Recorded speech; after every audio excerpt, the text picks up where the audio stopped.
मुख्यमंत्री माझी लाडकी बहीण योजना अंशतः रद्द अर्जांची त्रुटी पूर्तता करून अर्ज पुन्हा दाखल करण्याचे आवाहन। याचा अर्थ जर तुमचा अर्ज हा अंशतः रद्द झालेला असेल म्हणजेच जर तुमच्या अर्जावर डिसअप्रूव्ड असे स्टेटस दिसत असेल तर आता तुम्हाला तुमचा अर्ज हा बदलता येणार आहे। त्यामध्ये बदल करून तो पुन्हा सबमिट करता येणार आहे। जर काही चुका झालेल्या असतील तर त्या लक्षात येतील। तशी माहिती देखील डिसअप्रूव्ड स्टेटस खाली तुम्हाला दाखवली जाणार आहे की अर्जामध्ये काय बदल अपेक्षित आहे किंवा काय बदल गरजेचे आहेत आणि हे बदल तुम्हाला मोबाईल ॲप नारी शक्ती दूत ॲपमध्ये करता येणार आहे। काय आहे संपूर्ण माहिती जाणून घेऊया आजच्या या व्हिडिओमध्ये। पण त्यापूर्वी जर आपल्या चॅनलवर नवीन असाल तर अवश्य सबस्क्राइब करा, बेल आयकॉन प्रेस करून ऑल नोटिफिकेशन सिलेक्ट करा म्हणजे या संदर्भातील महत्त्वाचे अपडेट्स तुमच्याकडून मिस होणार नाहीत। नमस्कार मित्रांनो, मुख्यमंत्री माझी लाडकी बहीण योजना अंतर्गत दिनांक 9 ऑगस्ट 2024 पर्यंत मुंबई शहर जिल्ह्यातील 9294 इतके अर्ज हे डिसअप्रूव्ड म्हणजेच अंशतः रद्द केलेले आहेत, ज्यासाठी त्रुटी पूर्तता करून ऑनलाईन रिसबमिट करणे प्रलंबित आहे। तरी सर्व संबंधितांनी तातडीने योग्य त्या दुरुस्त्या करून डिसअप्रूव्ड अर्ज रिसबमिट करावे, जेणेकरून त्यांची पडताळणी करून पात्र लाभार्थींना तातडीने लाभ देणे सोयीचे होईल।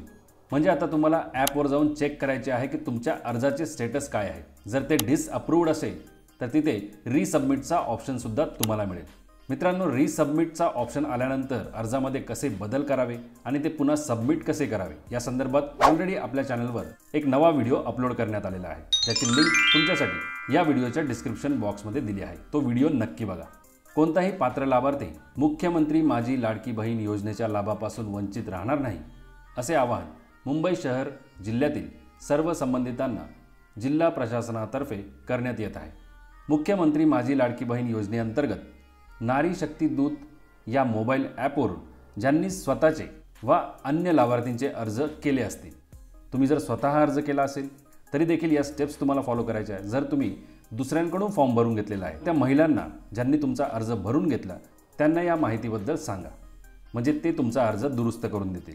ज्यांनी लाभार्थ्यांचे अर्ज जमा केले अशा सर्व महिला, समूह संसाधन व्यक्ती, बचत गट अध्यक्ष, बचत गट सचिव, गृहिणी, अंगणवाडी सेविका किंवा मदतनीस, ग्रामसेवक, वार्ड अधिकारी, सेतू, बालवाडी सेविका, आशा सेविका, पर्यवेक्षिका, मुख्य सेविका, CMM2, मदत कक्ष प्रमुख यांना देखील सरकारने आवाहन केले आहे। नारी शक्ती दूत ॲपमधील सर्व अर्ज चेक करा आणि जिथे जिथे डिसअप्रूव्ड स्टेटस आलेले आहे ते अर्ज सगळे रिसबमिट करा। ती प्रोसेस काय असेल तर नारी शक्ती दूत ॲपमधील आपल्या प्रोफाईलला लॉग इन करून यापूर्वी केलेले अर्ज या टॅगवर क्लिक करून आपल्याद्वारे सबमिट केलेले संपूर्ण अर्जाची यादी पाहू शकतात। त्यामुळे अप्रूव्ड, डिसअप्रूव्ड, पेंडिंग, रिजेक्टेड असे शेरे आणि लाभार्थ्यांचे नाव, मोबाईल नंबरसुद्धा पाहता येते।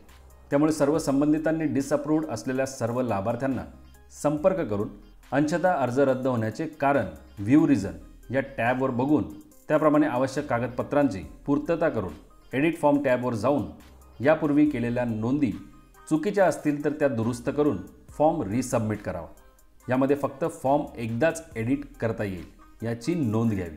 तर माता भगिनींनो, जर तुम्ही तुमचा अर्ज स्वतः नारी शक्ती दूत या ॲपमध्ये भरला असेल तर तुम्हाला देखील यापूर्वी केलेले अर्ज या टॅबमध्ये क्लिक करायचे आहे। तिथे तुमच्या अर्जावर जर डिसअप्रूव्ड असे स्टेटस तुम्हाला दिसेल तर त्याखाली व्ह्यू रिझन हे बटनही त्यासमोर आलेले असेल। त्यावर क्लिक केल्यानंतर तुमचा अर्ज हा अंशतः रद्द म्हणजे डिसअप्रूव्ड का करण्यात आला याची माहिती मिळेल। त्यानुसार तुम्हाला त्या कागदपत्रांची पूर्तता करायची आहे किंवा ती माहिती त्या ठिकाणी भरायची आहे। आणि लक्षात ठेवा, इथे पुन्हा एकदा सांगण्यात आले आहे की हा शेवटचा ऑप्शन असेल अर्ज एडिट करण्याचा, अर्ज दुरुस्त करण्याचा। यानंतरही काही चुका झाल्या तर तुम्हाला अर्ज दुरुस्त करण्यासाठी कुठलाही चान्स दिला जाणार नाही, कुठलीही संधी मिळणार नाही। तसेच जर तुम्ही तुमचा अर्ज या ठिकाणी सांगितलेल्या कोणत्याही व्यक्तीकडून भरून घेतलेला असेल तर ही त्यांची जबाबदारी की त्यांनी सगळे अर्ज तपासावेत। ज्या ज्या महिलांच्या नावासमोर डिसअप्रूव्ड असे स्टेटस असेल त्याचे कारण बघून त्यांनी त्या महिलांना फोन करायचे आहेत, त्यांना संपर्क साधायचा आहे व त्यांच्याकडून ते अर्ज रिसबमिट करून घ्यायचे आहेत। तर पुन्हा एकदा नारी शक्ती दूत ॲपवर एडिटचा ऑप्शन तुम्हाला मिळेल, पण तुमच्या अर्जाचे स्टेटस जर डिसअप्रूव्ड असले तरच। अत्यंत महत्त्वाची माहिती आता समोर आलेली आहे। सर्वांना याबाबत समजावे यासाठी हा व्हिडिओ जरूर शेअर करा. धन्यवाद. जय हिंद. जय महाराष्ट्र.